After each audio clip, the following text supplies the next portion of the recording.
Evening, everyone. We're your CineNerds. Are we? Are we? I'm JP. I'm Ryan. And this week we're bringing you my pick. This is Aliens, the sequel to Alien, 1986 film, James Cameron. It's going to be awesome. Okay. Ready to dig in? Yeah, absolutely. All right. So, initial impressions. You want to go first? You want me to go first? I'm not going to talk about the movie yet. I'm gonna pause you there. Okay. If you guys like what we're doing and you've been following us along here, we need your help. We'd like you to spread the word a little bit more. So we usually talk about this at the end of the episode, but sometimes people are checked out by that point. We don't know. So just hoping to get your attention, have you share this lovely little bit of info and help us spread the message. And, write us a review, and we'd love to read them. We'd love to start reading a lot of reviews as you put them on. And so if you go to our Facebook page, if you go to our Apple podcast page, you can leave a written review, or if you're listening to us on Spotify, or if you just want to leave us a rating. It all helps. So, but for those of you who have been tolerant of this past 3/4 of a year so far, listening to us and hearing our ramblings and liking what we're talking about, thank you. It means a lot to us. Yeah, so. I mean, I think at this point, with our specials and our regular episodes, we're probably 40-some episodes in, probably pushing close. We're getting close to 50, but we're 40-some episodes in probably by the time this one airs. I'm loving it, so I'm glad you guys are listening to us and giving us a chance, and I'm here for it. This is fun. This is something that's enjoyable and relaxing. All right, so yeah, Aliens. We'll get into it. What was your initial impression? Well, I love this movie. Okay. I've always loved this movie, and for me, this is the second or third greatest sequel ever made.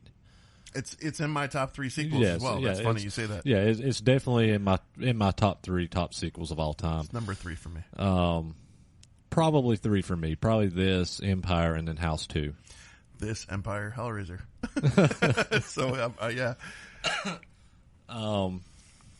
But yeah, I watched this when it originally came out, and honestly, when I was a kid, the original Alien movie fucking terrified me. The original did? The original did. But yeah, I was a pretty young kid at the time. So when this one came out, it was a bit more action oriented.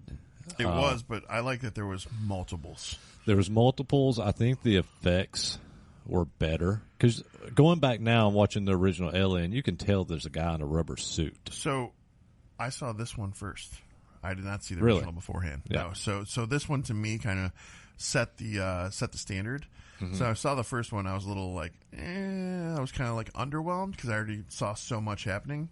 But I appreciated what they're doing still. So yeah. So yeah, my initial reaction is, I love this film, and I've loved it every time I've watched it. Every era of my life that I've watched it, I have loved it.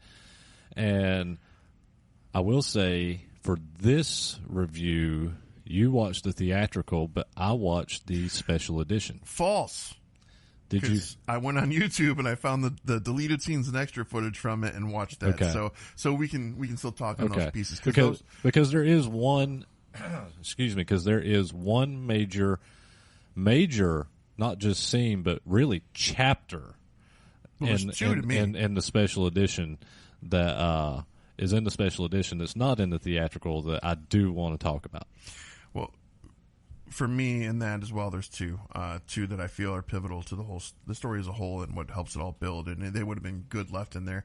I might have tweaked something with one of those, but we'll talk about that later more. I never thought about it. So initial impression upon this watch? Is that or original watch? What am I going with here? I mean, I kind of did it overall. Yeah, so. I guess. So as a kid, when I saw this, I saw this definitely in the first couple years it came out. But as a kid, when I saw this, I was horrified, but at the same time, zombies already kind of took the helm of what scared me the most, so it didn't bother me as bad. But I was horrified, but I was here for it, and I loved it. It was almost thrilling. It's like that feeling you get in your stomach when you're on a roller coaster and you go over the hill and go down. That way it drops to your feet. That's the same feeling I would feel when I'd watch this movie. It's just great, start to finish. You get the Wayland Corp and a salvage team finding Ellen Ripley from the first one with her cat Josie. Is it Jonesy or Josie? It's Jonesy. Jonesy, okay.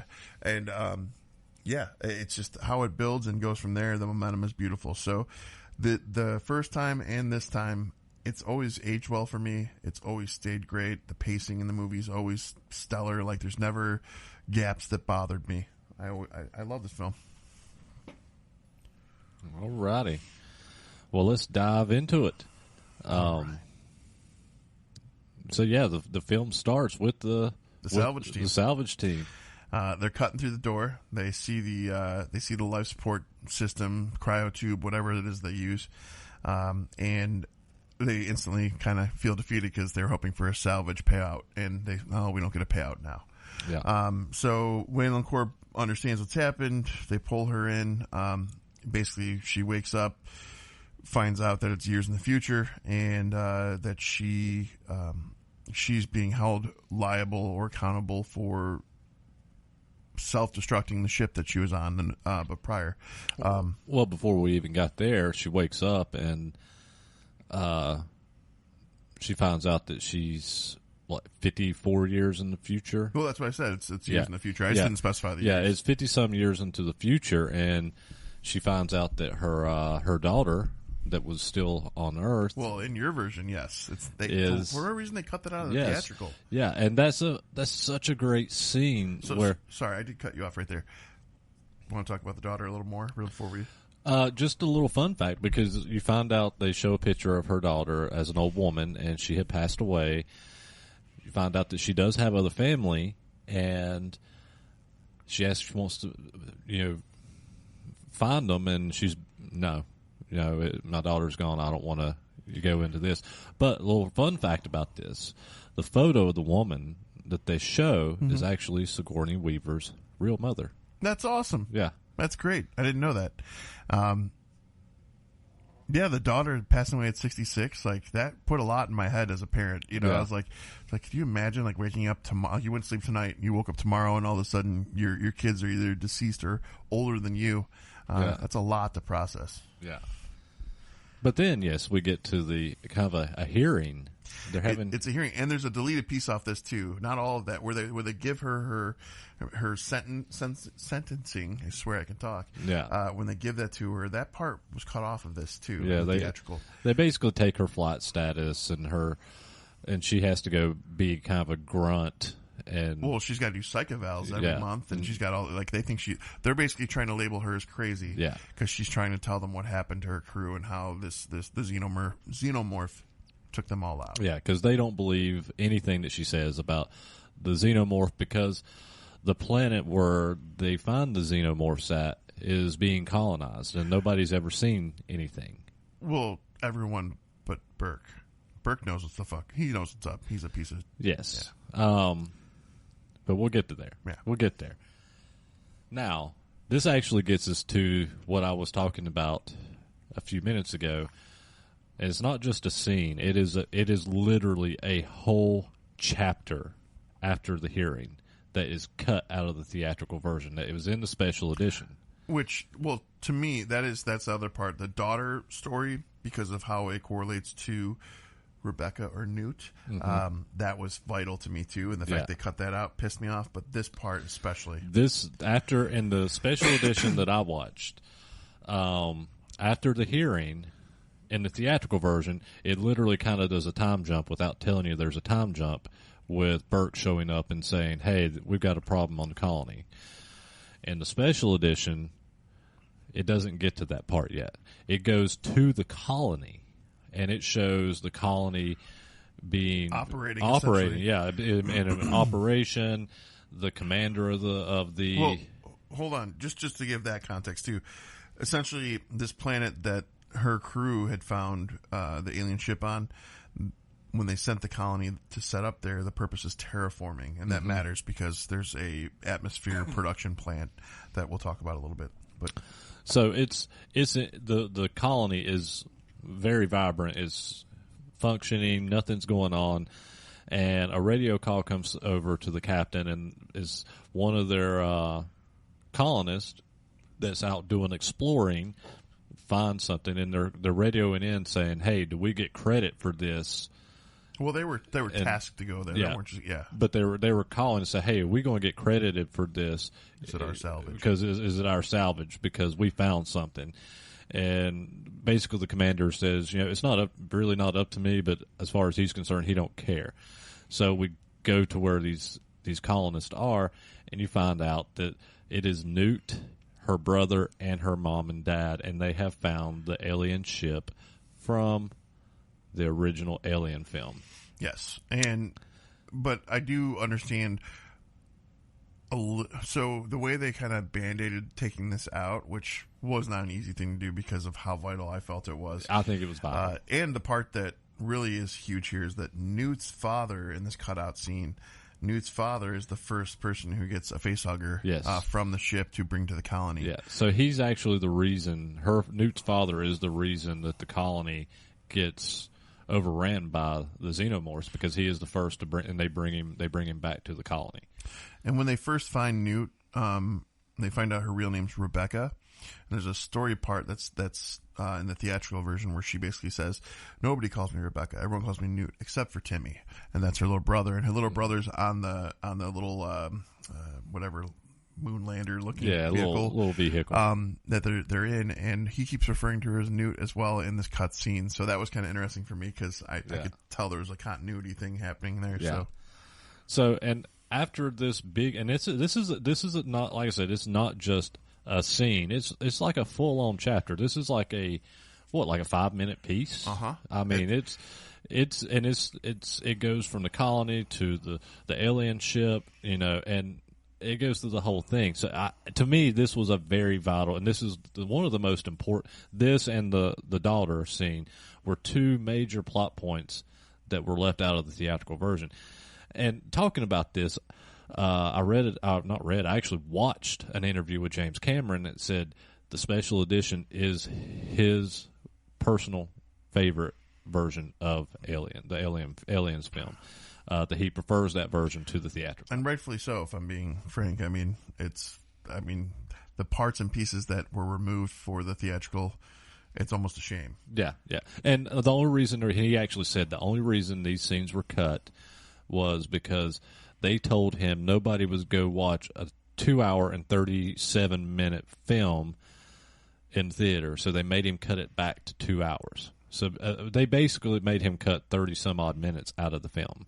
And now I think a lot of the scenes after that is some stuff that's just a little more extended, a little more gore, but a couple of those really vital scenes to storytelling should have been left in.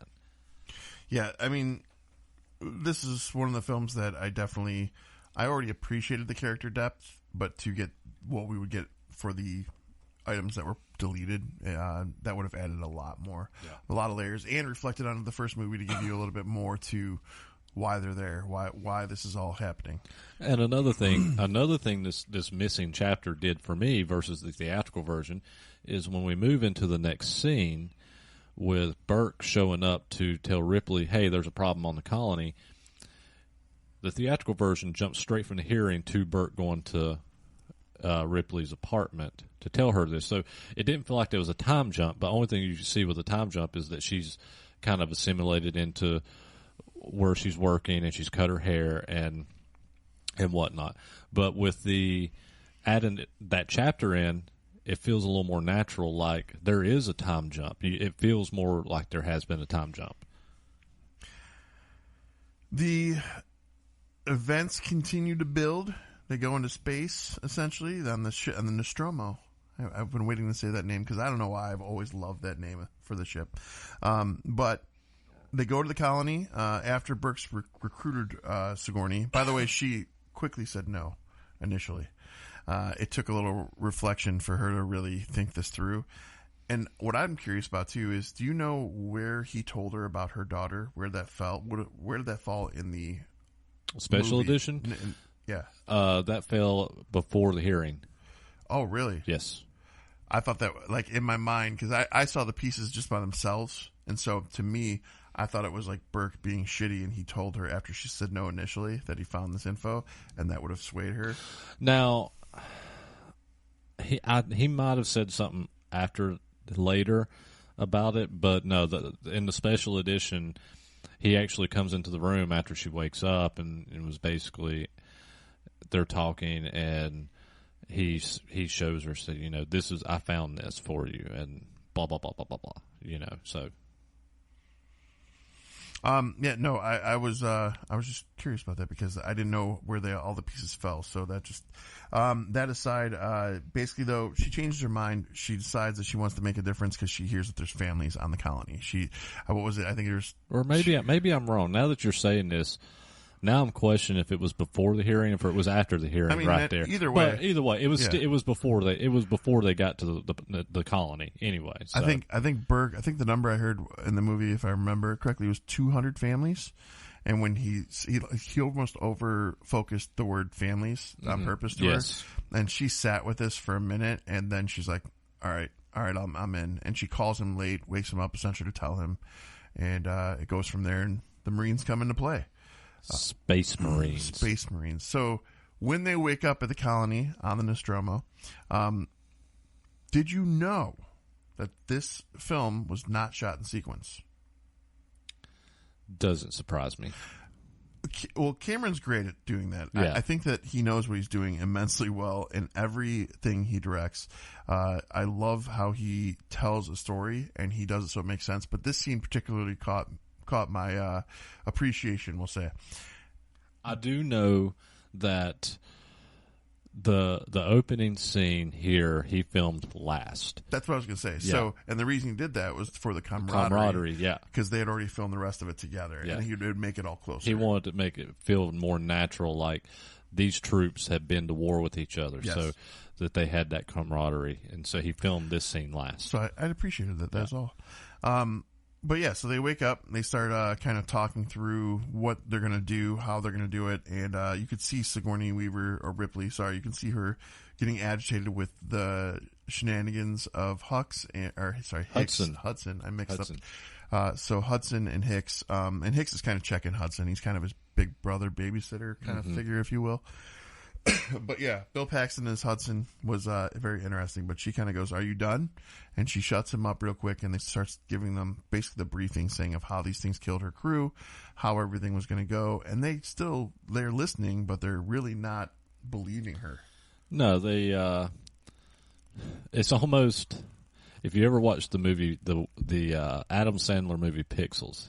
Okay. Did you ever see that movie? I did, but I'm not. There's a scene where there's these big buff Marines going to go fight the video game aliens or whatever, and they're gearing them up. Well, they bring the nerds out, and the little goofy nerd gets up there and starts yelling at these Marines, going, "Do you feel me? Do you feel me?" Like he's telling them everything that's happened. He's getting in their faces. That, to me, that scene almost felt like a comedy ripoff of this scene from Aliens, where Ripley is talking to these Marines, and they're just like, "Who are you? We're not listening to you. You're not one of us." Yeah, that's a good correlation, I guess. That works. But so, essentially, they start shooting up from here, prepping the ships after they do the briefing. And this was an interesting tidbit because it comes back into play later. There are these loader mechs that they use to lift all the heavy gear. There are these awesome mech suits. Each person straps in, controls are right here, and basically it's got fork arms. It's just a cool concept, especially for futuristic type scenario. It's essentially a mech suit forklift. But Ripley goes, I have a second class grading for operating these, and she wants to help. She doesn't want to just stand around, so she jumps on one of these things, and all the Marines kind of have a little laugh that are there, and it goes from there. But now they fly the ship in, and this is where it all gets fun and gets nostalgic for me. Well, one thing that I love about in the drop ship, the Halo ship, the drop ship, the commanding officer, the cigar guy, what's his name, Lieutenant Gorman.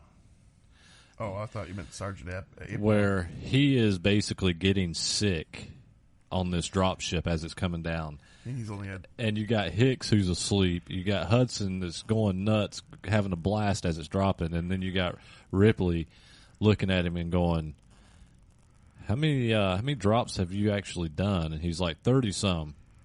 Simulated. Yeah. How many in real life?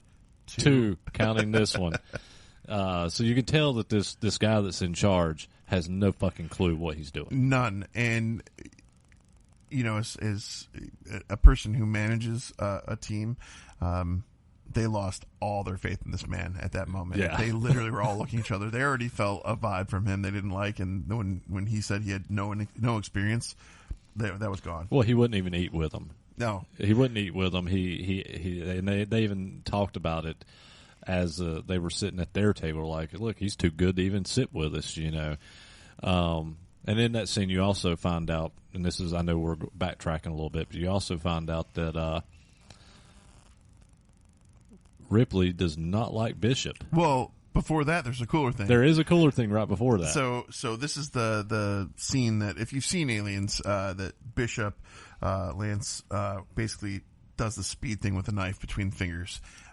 Originally, the scene was supposed to just be him doing it with himself, and he don't take that soundbite out of context, anyone. Anyways, it was supposed to be him alone, and he felt the scene needed something more, so they changed it so that they pull Hudson's hand over underneath his, and he's now got both of them going, and he's chopping back and forth. And the whole time Hudson's screaming louder and louder, ah! But afterwards, he goes and Bishop goes and sits next to Ripley, and he realizes he's nicked himself, and the white android blood comes out of his finger, and Ripley loses her shit. Because since the first film, fuck you, Ash. Yeah, since the first film, Ripley does not trust androids, and so she tells Bishop, "Get the fuck away from me." So now, before we go any further, though, I'm gonna step back. I was going to. I got something else. You do know in that scene they did not tell Bill Paxton that they were doing that to him. I knew that it got added in and it was an agreement, but I didn't know if he knew or not. No, when it got added in, John Carpenter let everybody else in on it. Who? John Carpenter. Sorry, James Cameron. Sorry, we just last film. We just recorded the thing. James Cameron told everybody but Bill Paxton, because he wanted a natural reaction of Bill Paxton as it was happening. So Bill Paxton did not know that he knew they were doing the knife scene, but he didn't know that they were going to add his hand into it. And so the reaction that you got from Bill Paxton was like a real natural reaction. The first android from the first Alien, his name was Ash, and he's a Weyland Corp, basically planted seed. And even though she knew those things and told those things at the hearing, it made the whole judgment, if you will, be even worse towards her, because they were just setting her for failure. Weyland Corp essentially needed all this to flow the way that it did so they could get here. But yeah, so we're in the mess hall. We've established that Ripley does not like the android because of that. Tells him basically to stay away from her. He throws his food, because he offers his food to her, doesn't? He offers his cornbread, and she smacks it away, and then one of the other guys from the Space Marines I guess you don't like the cornbread either. So the thing for me with this scene too is he looks at her. Oh, by the way, if any of you have seen, and some people love it, some people hate it, I'm here for and good with Alien vs. Predator. And Lance is also in that one, playing the owner of Weyland. He plays Weyland Corp's founder, if you will. Yeah, Weyland. But what's his first name? Last name was Weyland. I can't remember his first. I bet his last name was Weyland. But so they based this model. Obviously that was made years later, but they based this model off the founder, and that's where that kind of cycles in for him. But his whole thing is he looks at Ripley and he goes, Ash's model was a flawed model that came out before me. I'm incapable of harm to humans. I cannot hurt a human. It's against my programming. And so she could give two fucks that he said that. Yeah. Just nothing. She just wants him gone. So we've already talked about the drop ship. So we're on the planet, and Space Marines are going in with one hell of an awesome car. This is what year did Michael Keaton's Batman come out? 89. 89, that's right. And so this was 86 with this car, and there's a lot of similarities for me in this car with the Batmobile. But I love seeing this thing, and I love that the little detail of the height clearance for these facilities, that this car is made for that, though, but the gun that's on the top, it transitioned to the back. Yeah, I thought that was awesome. Yeah, that was one little key thing I always noticed, even growing up, like when that little turret like moves to the back of it, so it will fit through their doors. Yeah, that was good stuff. But so I'm going to step in right here with this little bit. So in the original script, the intention for the facility and the atmosphere, whatever it was, the terraformer essentially, it was supposed to be completely covered in the alien hive-looking structure, but due to restrictions and cuts in the budget and all that fun, they didn't end up doing that. So I thought it would have been way cooler if we saw these towers made of that. But I wonder how much faith the studio had in James Cameron though at this point, because I don't think that they had a lot of faith in James Cameron, because I mean prior to this, he was working with Roger Corman. Yeah, he was doing a lot. He did Piranha 2. There was. I think that it was still questionable of how talented this guy was at this point. So, well, he damn near made a mark in my life with this film. So. Oh, when this movie and Terminator came out, it put James Cameron on the map. I just got my youngest, Noah, I got him hooked on Terminator. He loves Terminator.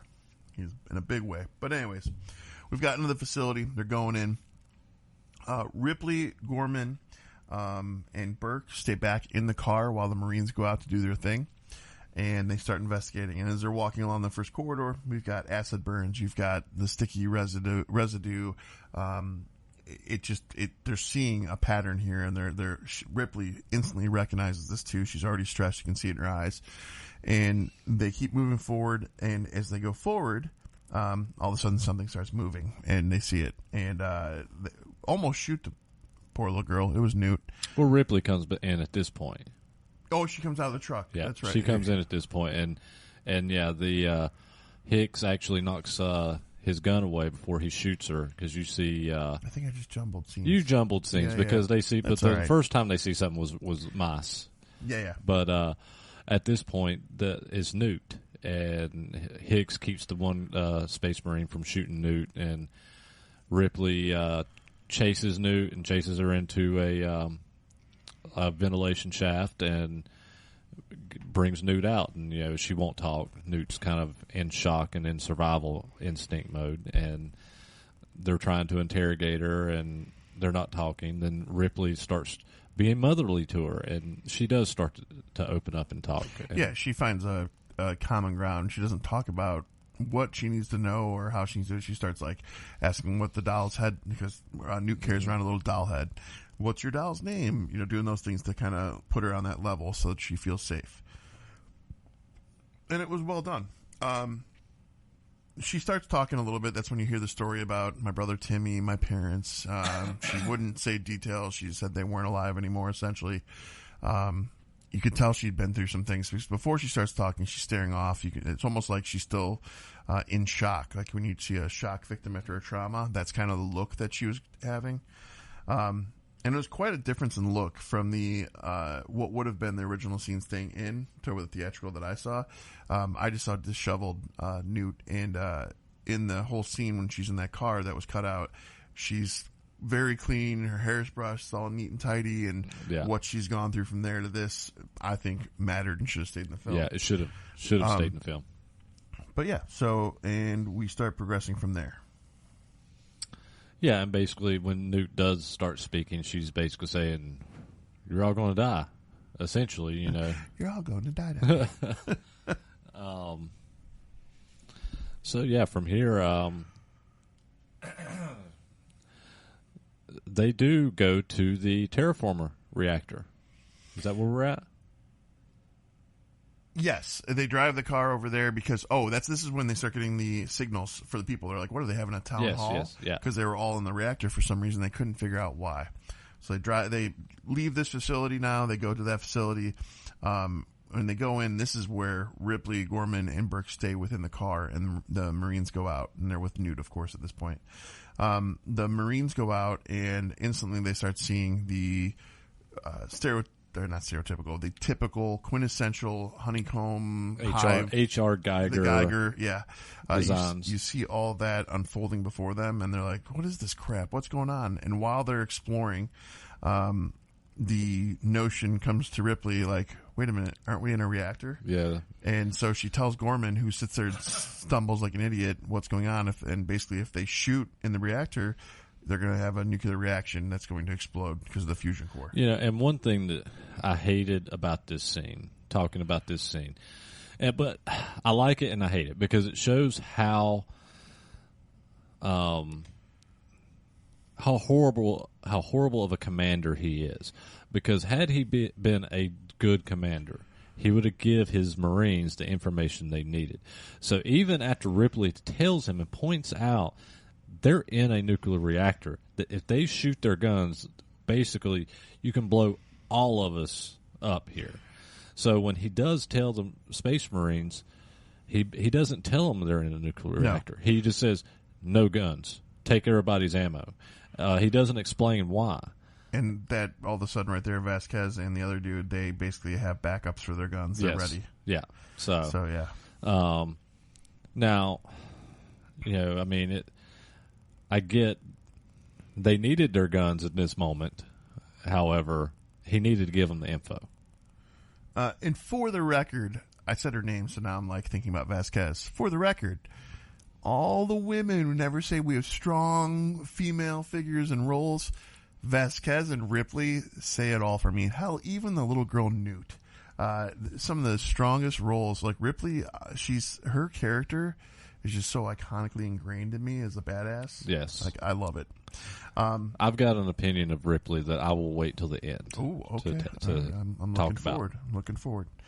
But from this scene, though, of course, it's going to happen right after they take all the ammo away.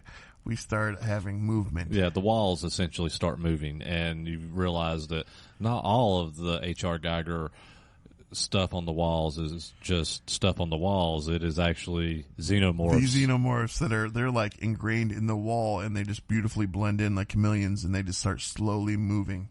Yeah. And it's just awesome. I thought this whole sequence to me was amazing. And when they do start shooting, I do want to point out something. All the sound effects that come out of this movie are fucking glorious. I love the radar, the ping that comes off of like ba-doom, ba-doom, ba-doom, and as they get closer, it's more creepy. And then the guns, when the guns shoot off, it's like this weird echo down a hall machine gun sound, but it's not quite a standard machine gun. They're supposed to be plasma rifles. Yeah. But just the sound effect that comes off that, all great. I mean, again, I think this just shows what can happen with a Roger Corman writer and director if you give him money and time, essentially. And I'm a huge Roger Corman fan. But let's face it, Roger Corman's known for being cheap and doing stuff quick and fast and shitty. As a whole, this movie had 21 wins and awards and 25 nominations. It won 2 Oscars for Best Effects and Sound Effects, back to the point of what I was just saying then, and then Best Effects and Visual Effects. It got nominated for Best Actress in Leading Role, nominated for Best Art Direction, Set Decoration, Best Sound, Best Film Editing, and Best Music and Original Score. And that was just for the Oscars. The other wins came in from other different various outlets. But this movie's fucking stunning. Oh, yeah, yeah. And this scene alone, you basically lose 3/4 of your Space Marines. Yeah. I mean, the bulk of them die in this scene outside of Hudson, Hicks, Val, how do you say her name? Vasquez. Yeah. That's it, isn't it? No, you got Vasquez, Colonel Apone, Vasquez's... No, Colonel Apone dies in this scene. I'm saying who's left after this scene. Oh, who's left? Okay, so... Hudson, Hicks, Vasquez. That's it. I thought there's one other. No, that's it. Yeah. Because once they get back to the the other facility, it's just those three, then the lieutenant who stayed in the vehicle, Bishop and Burke, and Burke, yeah, Ripley and Newt, yeah. Drake So is dead, Frost is okay. Three-quarters of the Space Marines are gone. Yeah, I just went through the list. Yeah, that's insane. So they basically got just decimated, and the worst part about this is you see Gorman's failure in leadership again. Yeah. Instead of saying pull out, anything like that, he just sits there, freezes. Yeah. He straight up freezes. Ripley has to take control herself, and she takes over the helm of the car, starts driving it. Burke freaks out from there, but she gets it still through, and she crashes through a goddamn wall to get into those Marines and get them out of there. Yeah. At this point, too, they're delayed before they can start going. The door is closing, and one of the Xenomorphs makes it in, and they shoot the Xenomorph in the head through the door, and the acid sprays all over Hudson's left arm and just gets his arm pretty good, so he's hit pretty hard. Yeah, so from here, they're getting the hell out of Dodge and calling for the dropship. Let's get the fuck out of here. And the dropship scene. I do have something to talk about. I do love the scene before the dropship, though, where Ripley looks at Burke because the lieutenant is knocked out, and she looks at him and says, "We need to call the dropship. We need to fly the fuck out of here and nuke this whole facility, this whole area from space." And he's like, "Well, no, there's a dollar value." Yeah, there's a dollar value here.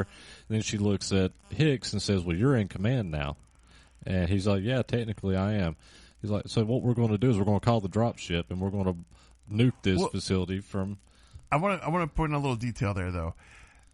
Hicks doesn't say, "Yeah, I am," like in a definitive voice. He's like, "Yeah, I guess," kind of the way he says it, and then Ripley and Burke are arguing back and forth because Burke's still trying to validate why not to. And that's when Hicks all of a sudden's like, he's done with this dude's bullshit, and he looks at him and he goes, "You know what? We're gonna go up to space and we're gonna nuke this thing. We're gonna do it." But the dropship. So I have a problem with this, and it's not a major problem. It's the little thing that bothers me. I have a little problem with this. The Xenomorph getting to the ship outside when it doesn't seem like the Xenomorphs go outside at all. They're even using the underground tunnels and everything. I mean, it's possible, but it was just weird. Well, I had a couple issues with this scene, too. So, it was outside, but part of me, I get where you're going, but they had landed at the other facility, so you could sit here and argue, well, he did go through the tunnel and came up through the facility and then went outside from the facility to get to the dropship. You could argue that. So it doesn't really explain, but I get your argument. The consistency isn't there. Now, the dropship flies off. They find out. Well, the co-pilot sees the goo from the Xenomorph, and then you don't see him again. No. And then the dropship's almost about to arrive where Ripley and the whole team is, and you see the Xenomorph come around and kill the pilot, and then the dropship starts to crash, and then it does crash, and it kind of literally kind of rolls over the team on the ground. Now, my problem with this scene here, this is where my problem is. I think this is the worst special effect of the entire film. I could agree with that. Just the look of the ship coming in, the background scene, you can... I think that scene, if I'm being frank, was just early CGI. It just didn't look right. It didn't look, nothing looked right. And the other thing about this scene, with that said, is bringing early CGI into a film that depends on a real set from almost everything. Mm-hmm. It was a weird throw-in for that. I almost feel like there would have been some advantage points here to pulling some ideas from Lucas where you use the miniatures and use something like that. Yeah, because the scene is great. Don't get me wrong, but the look and the feel of the scene is wrong. It just doesn't. It don't fit the aesthetic of 90% of the rest of the film. And I agree completely. Like, to that point, like, yeah, it doesn't look right, but it still fits where it needs to and delivers the job. It delivers the message, the job. Yeah. So yeah, moving along. We're down to just a handful left, and Ripley has blown the axle on the vehicle too right before they call that dropship down, or dropship over, not down. Sorry, we're not there yet. And they're hoping for that pickup, that rescue. It crashes. Now they've got to make it back to the facility. When they get back to the facility, they're with Bishop now, and they're trying to formulate a way to get off planet and be safe. And the reason they start having these conversations is they look across at the atmosphere place, and something happened while the Marines were firing in there. So there is a leak, and it's doing an exhaust release or something for the cooling purposes because it's overheating. It's going to explode. Yeah. So they've got roughly, Bishop says they have 4 hours essentially. Mm-hmm. Yeah. Now there's a scene that comes up here that I don't think you're going to do well with. Yeah, I hate this scene. So at this point, Bishop says, "I've got a plan. We can remote pilot another dropship down, but we got to crawl through this pipe and get to this satellite outside and hack it and fly the ship down." And everybody's like, "Well, who's going to do it?" And Bishop's like, "I'll do it because I'm the only one that can qualify." Yeah. And who wouldn't freak out in a tube. Yeah. And if I'm being honest too, I'm not claustrophobic, but I'm a big dude, so me in a little tube is a scary thought process of getting stuck, that reality. So when I saw him go in there, it even made me queasy. My wife is claustrophobic, and she's like, every time I watch that growing up with my dad, she goes, I could not stomach that part. Just couldn't. Yeah, I just had to close my eyes. Yeah, I mean, yeah, but sometimes, see, I'm that sadistic guy who has to watch it because I know it gives me that rush. It might bother me, but it's worth it. So Bishop's going through this tunnel or tube, and they are setting up, they have, 4 or 5 turret guns, like automatic turret guns. Again, this is one of those badass parts that was taken out of the film that wasn't in that. And I love those. Those things are awesome. Yeah, they, see, I couldn't remember, they didn't have those in the theater, so I couldn't remember if that was in the theater. It's one of the deleted scenes, because I love those things. Those auto turrets were huge. This scene, this all set up is great, because basically they're trying to figure out how to close off this section of this facility. So they go out, set the turret guns up in these 2 main areas where they're going to come through, like the main tunnel where they come over, and then the entrance to get into where they're at. They set up these turret guns, and then they weld and block off these areas. So in the main tunnel where the Xenomorphs are coming over, the turret guns just start going off and mowing. It don't actually show all of them completely. You see some of it through the cameras on the turrets that they're looking at, but I would have loved to have seen actual, cinema quality of these Xenomorphs getting blown away, but they're blowing away. What I saw had them in there. I didn't mean not to that extent, but yeah, not to that extent. You see a little bit, but not to the extent that I'm kind of talking about that I would like to have seen it at. But it's not a complaint. It doesn't ruin the scene because they're mowing down hundreds of these things, and they get through that wall. They get to those torrents. Once they run out of ammo, they get to the next ones. Same thing. They're blowing, what's going to be hundreds of them away, and then they get down to 10 shots left on these torrents, and the Xenomorphs back off. Yeah, they're backing off. They're retreating. Why are they retreating? And the scene that they show too shows the hole in the ceiling. So we kind of can figure out from there. Now, not knowing that though, and seeing it in the theatrical version, they were just coming in from the ceiling and they didn't know why. But this gave more context, and it was such a short scene. Again, why cut that? That was just silly. Well, and that scene showed where the bulk of all these Xenomorphs went, because they killed a ton of them. That way. Minor semantics, whatever. But I will say this: for the amount of ones that were mowed down, and even in the med bay when we get ahead another scene or two, they're supposed to have acid blood. Nothing was happening. yeah. No, I've thought about that too.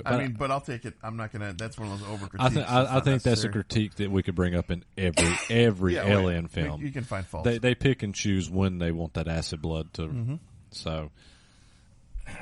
So before we get too much further, we need to talk about the scene with Newt and Ripley asleep in the... Well, that's what I say. It's coming up in the next scenes. Yeah. And you know it's funny, too. I forgot to talk about this because it's one of my favorite lines from the entire movie. When they're stranded outside and the dropship crash, they're talking, Ripley and Newt. And oh, yeah. Newt, I know what you're talking about. Newt goes, "We need to go.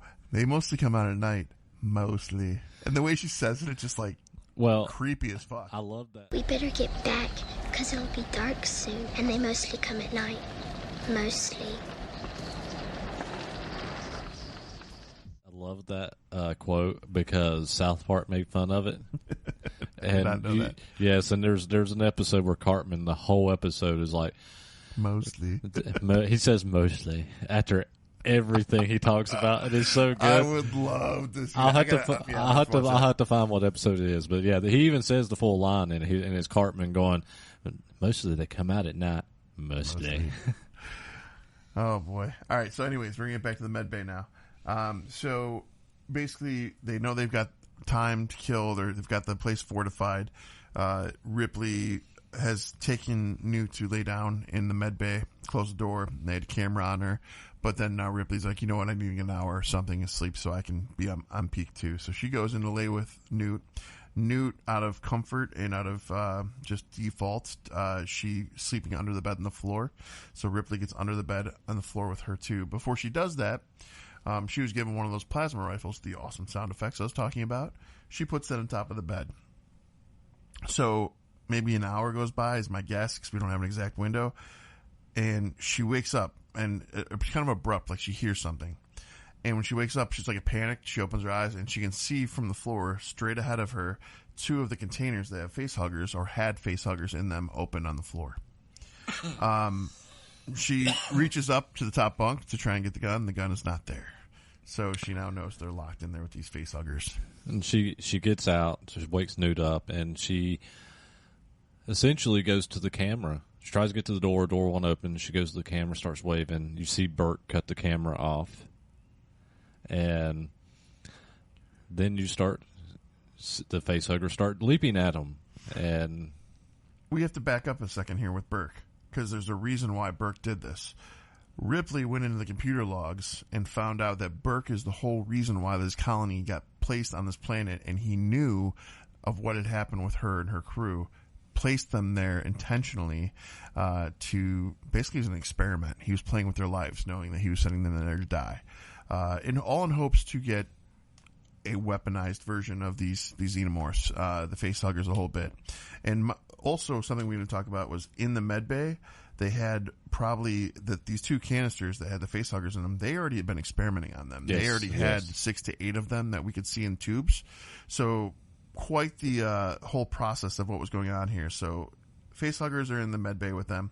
They're both freaking out. They're scared. They're scared completely. They're trying to bang on the windows. The windows don't allow any sound to come through. She's trying to get the attention of them on the camera. Burke's turned it off, as you said.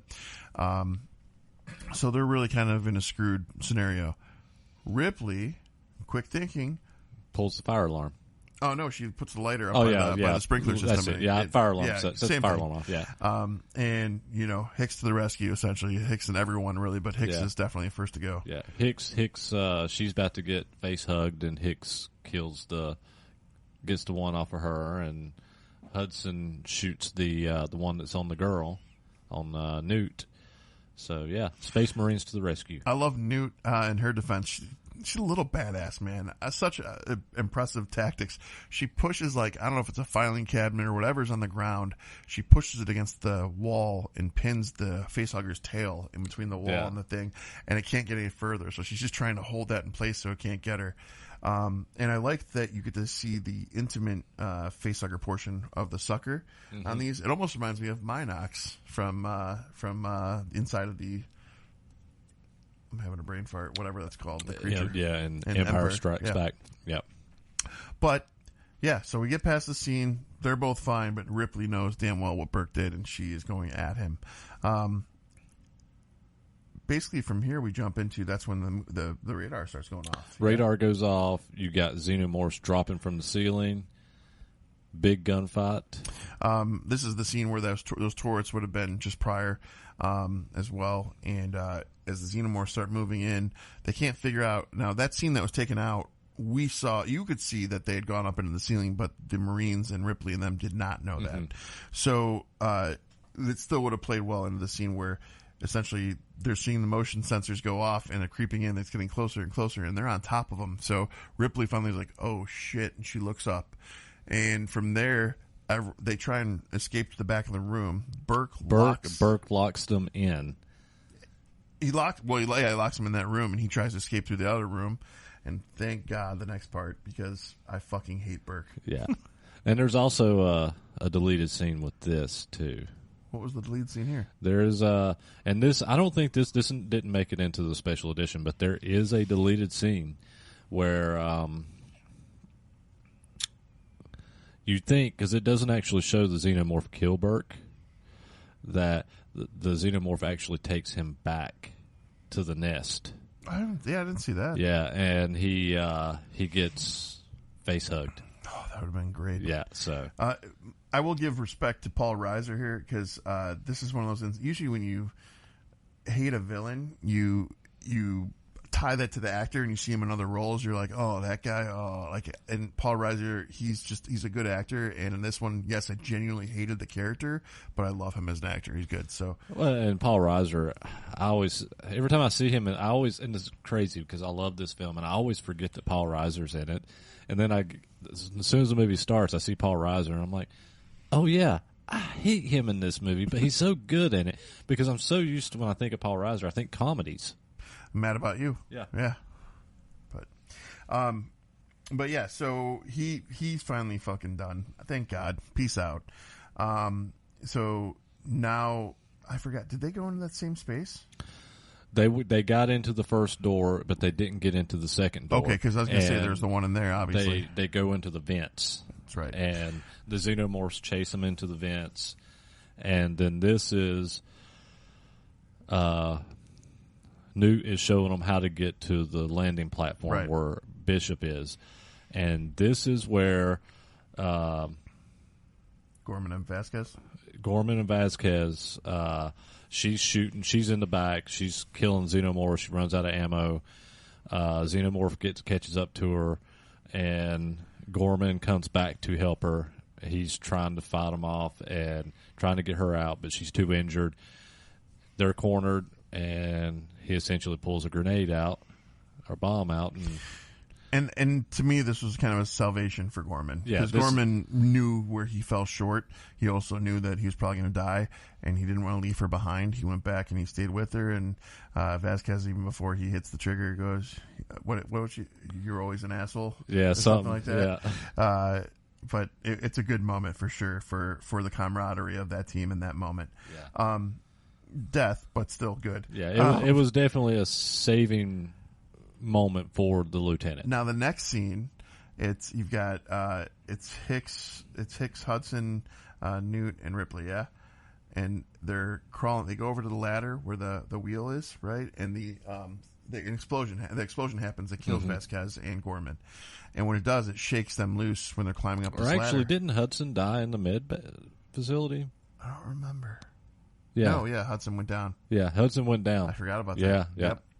So yeah, it's just Hicks, Newt, and Ripley. But still, same thing happens. Now, this is the cool thing. The actress who plays Newt literally kept messing up the scene on purpose so she could slide down the 3-story slide that she loved so much, to the point where Cameron had to say, if you just knock out this scene and get it done, you can play on this as much as you want. And she nailed the next scene, and they moved forward, and she definitely played with it because she had fun with the slide. So I thought that was kind of cool.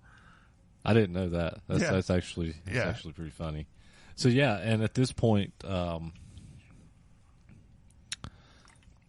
they run down to where she's at, and they're trying to get her out from under this floor. She's in the water.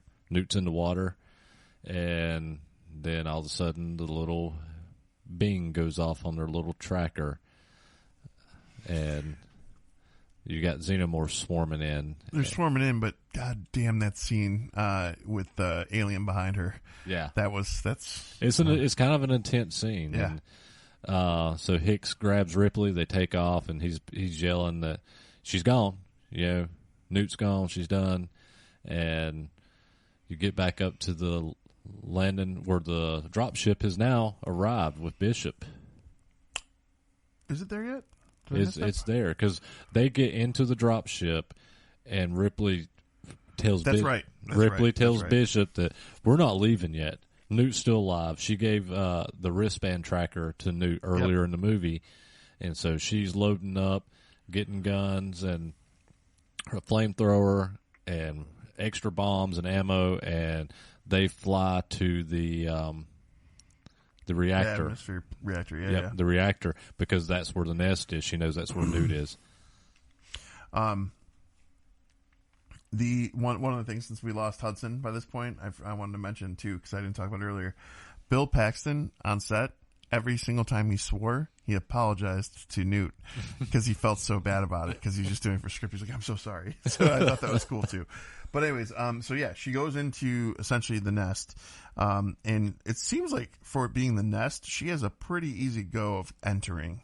I don't know if because of all the things that are going off, the other explosions, all the chaos that's happening, if the other aliens are distracted, how they are, because they're a hive entity, if you will. They act like a hive, at least like bees or ants. I do want to talk about, just mention this is one of my second issues with this film.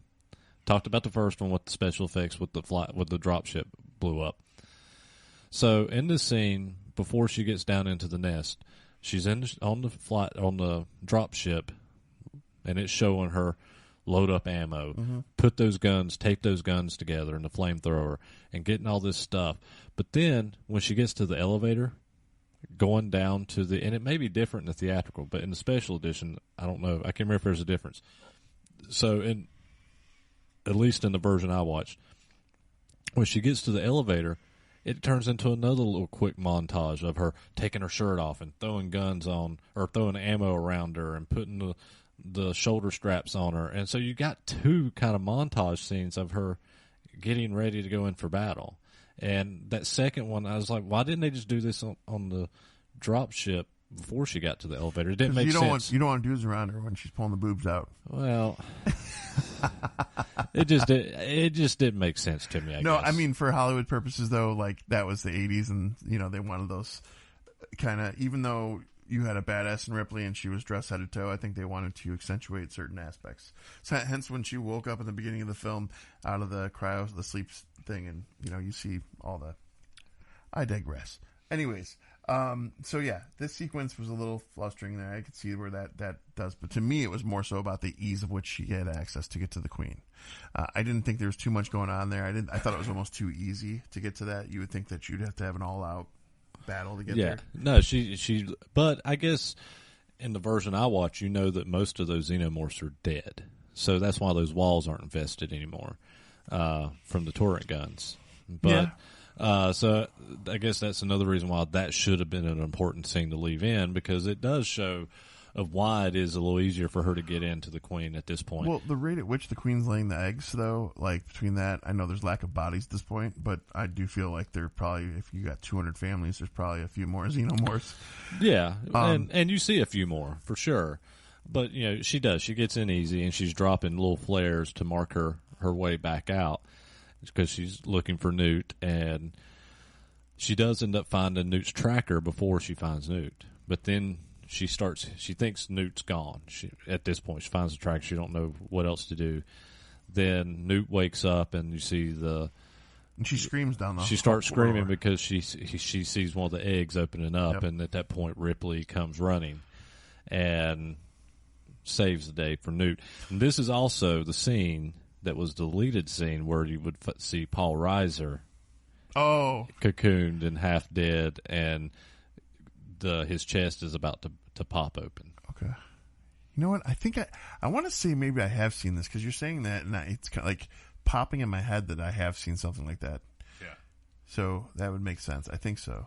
But regardless, I think this is a great... So to me, like, that relationship between the mother and Newt, and then the relationship that Sigourney Weaver has with her daughter who passed away in the movie, I think that those two finding each other echoes a lot for this and is symbolic to this next scene.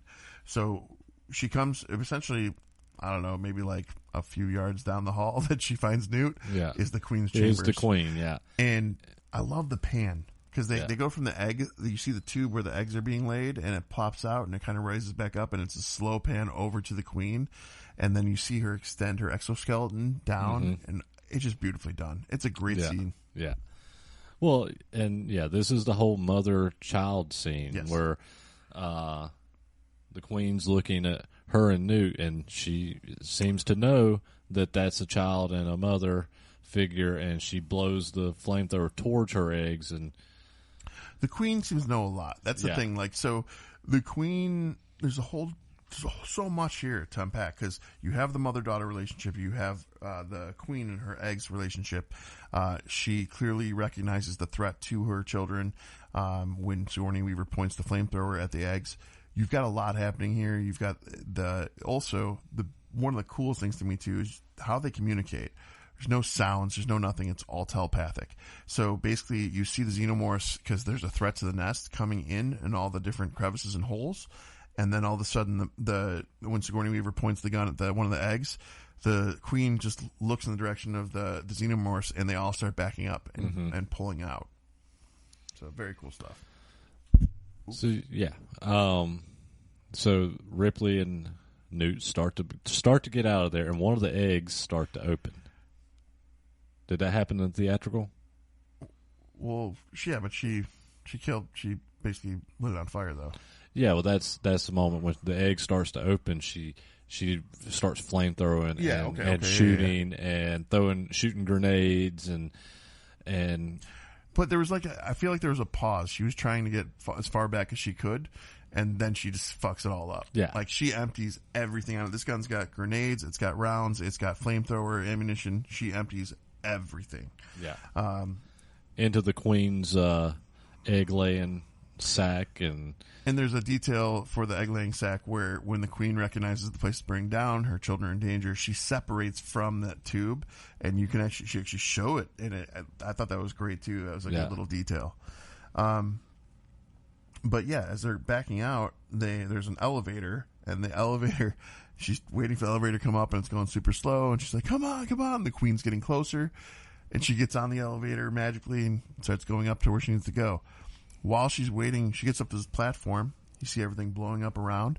You're waiting for Bishop, and she goes, "God damn it, Bishop," because he's not there yet. She's freaking out. She's like, she's basically losing her mind about it. And so all of a sudden, though, the fucking door of the elevator opens. This Queen alien knew how to operate a freight elevator. Yep. That was kind of like, okay, how intelligent is this species? Because they seem animalistic and like insects almost too, but this Queen takes everything into a different realm, different perspective. Yeah. They definitely, there's something else there. And she's obviously understands more than people think. When they start doing the later movies, did they outline a genetic memory? Was that something that was brought up? Because I think the aliens all have genetic memory. I feel like they did, and I feel like they did in... definitely in Resurrection. I was going to say I feel like it's Resurrection because I feel like it was because the hybrid Sigourney Weaver Ripley character. Dude, the hybrid character that's a whole other movie I could talk about. That's not a bad. None of the alien movies really are that bad to me. They've got their issues, but yeah. So we've got the scene. The Queen essentially is opening the elevator. Bishop's now appeared. He's lowering the back end of the what are those technically called? What are is it a Warhawk or something? The drop ship. I'm just calling it a drop ship. So he lowers the back down. Ripley and her jump up, get on the ship, and it starts taking off. And you see the legs going up as it starts going up or upwards. They think the Queen is still on the platform. Mm-hmm. The reactor explodes. They're in space. Think they're free and clear. They land in the bay of the ship, the Nostromo, and Bishop gets stabbed through the heart. Before that, Bishop and Ripley are having this fucking magical moment where she's like, "I don't care that you're an android. You just were a badass, and we're safe because of you." And he's like so happy to hear it, and that was weird too. So I do have a couple things to point out with the android. when he's crawling in the tube, the rough scene, are these androids able to breathe? Like, he's got all these when he's crawling through the tube, and then when he gets stabbed by the queen's tail, the deep sigh comes in, and I'm like, wow, that's kind of, if that's like a biological android, I guess that makes sense. That's interesting, but if not, then they're just doing it. Maybe out of it helps programming. They have a breathing thing that pumps the fluid. Maybe it would make sense. I don't know, but Queen messed him up. Like, that tail's something, man. So, yeah, and the Queen rips him in half, picks him up and rips him in half, and Ripley tells Newt to run and hide, and Ripley distracts the Queen, and she takes off and gets behind a garage door and closes it. And at this point, the alien is going through the floor chasing Newt. Yeah, she's pulling up all the floor, like the steel covering plates, the grates. Newt's hidden in there out of instinct because that's just her default, it seems. Ductwork grates, wherever she can crawl into. And she's just ripping these things off left and right trying to get to Newt. And she's almost about there, and all of a sudden the door starts coming up, and it distracts the Queen. Mm-hmm. And what is Ripley in? We get mech forklift Ripley. The loader mech. That's awesome. It's just such a great thing. And the classic line of "Get away from her, you bitch." Yeah, that's so good. There's one other line too I forgot to talk about. It's the most amazing one from Hudson. Game over, man. Game over. That's so good. Anyways, this little sequence, this battle that happens between the Queen and loader mech Ripley, it's pretty cool. It's pretty amazing. It's, the mech is slow. Yeah, it's a slow fight, but it's a cool fight. I would have thought the alien would be more agile, but it made sense for what it needed to do, and I appreciated it. I did like that she was using the fork hand to kind of choke and hold the Queen. But to me, one of the other questions I was wondering is why. I mean, maybe she's afraid of puncturing the ship's hull. I don't know, but I would have just closed and crushed the alien's head. Yeah. But then the acid. Yeah. But she does drop her into a airlock. Unfortunately, she's in the airlock as well. Yeah, she falls right down the airlock with her. The Queen reaches up basically and grabs her and pulls her with her.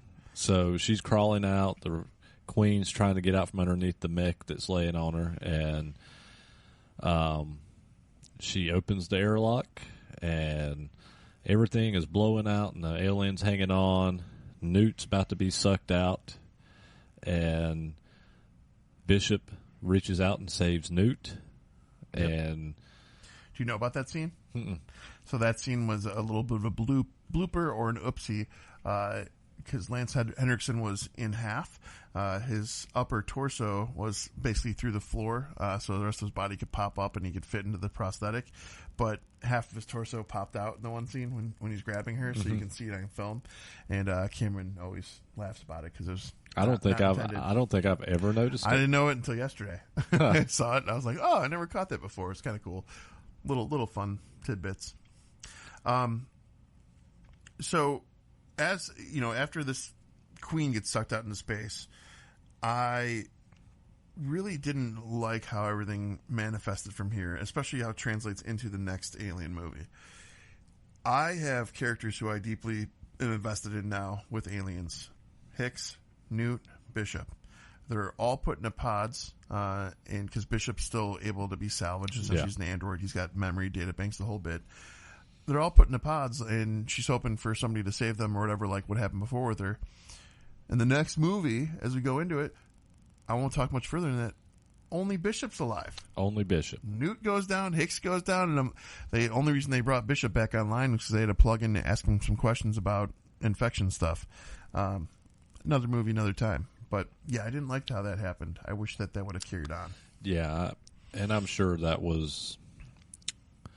People were busy filming other stuff, contracts, trying to get... I know how they can fix this. We can have what's his name? Sean Bean? No, what's the guy's name? Michael Bean. Michael Bean they could make an android off of him and make his age appropriate so that Ripley feels comfortable with it. Little stolen Terminator bit. Well, and this weekend, which I don't get to go watch it because I'm performing, Romulus. I'm going to it. So I have to wait, and it'll already be out by the time this episode airs. But yeah, Alien Romulus. We got Alien Romulus. That was one of the reasons I picked this. It was between this and They Live. Not gonna lie. So I was like, So happy we picked it though. The previous episode of The Thing and this, both amazing films.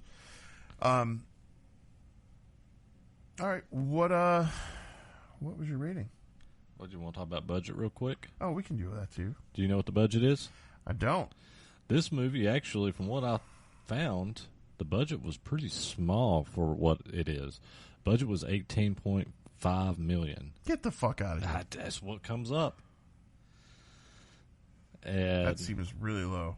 Yeah, that's what I found. Now, $18.5 million estimated, it says. Yeah. Opening weekend, $10 million. Gross U.S. Canada, $85 million. Gross worldwide, $131 million. And that's the thing. I've actually found multiple different. Every number I found for box office for this film has been different.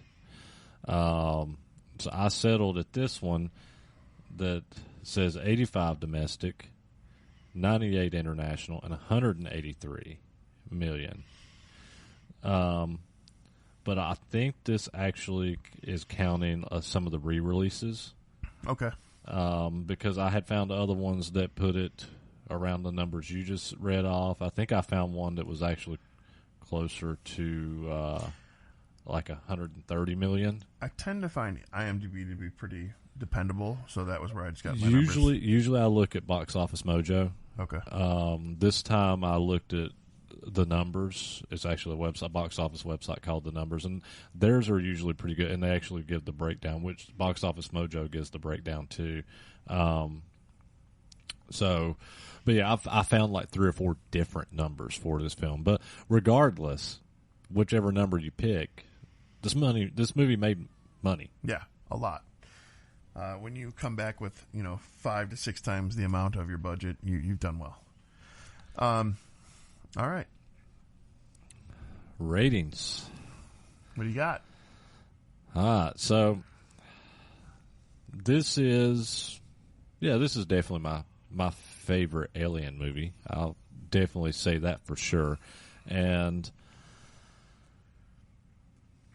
James Cameron really knocked this out of the park. I'm not a big Cameron fan, just to be completely honest. I like Terminator. I like this. And he's got a few things here and there that I'll admit is okay, but I'm not a big James Cameron fan. But the cast in this film was Michael Biehn, you got Bill Paxton, Sigourney Weaver, Paul Reiser, Lance Henriksen alone. I love Lance Henriksen. The cast in this was just great, except for a couple of the special effects shots. Lance banked the rest of his career on this film. Really? He said that because he had done so many smaller roles prior to this, he said that if this film didn't do well for him, that he was going to be done. He was going to retire, and because it knocked it out of the park for him, he kept going. So I'm glad. Yeah, because he's done some great films since then. I lost my train of thought. Where was that? Great cast. Great cast, and I was moving past that, and I'm sorry. I lost I completely lost my space. Thanks, Ryan. Jesus, the rambling idiot, Ryan. Except for the couple scenes that I kind of complained about. Also, before I give my rating, the little tidbit I said that I wanted to talk about the character Ripley. A lot of people have basically said Ripley is like this fantastic final girl. I have read this multiple times. Final girl? Yes, I have read this multiple times. What does that mean? And final girl like in horror films. Okay. Like the survivor. Yeah. Okay. Like she's like the ultimate final girl. Okay. This is my argument. I never saw Ripley as a final girl. I saw Ripley no different than I saw Rambo or major action figures of that time.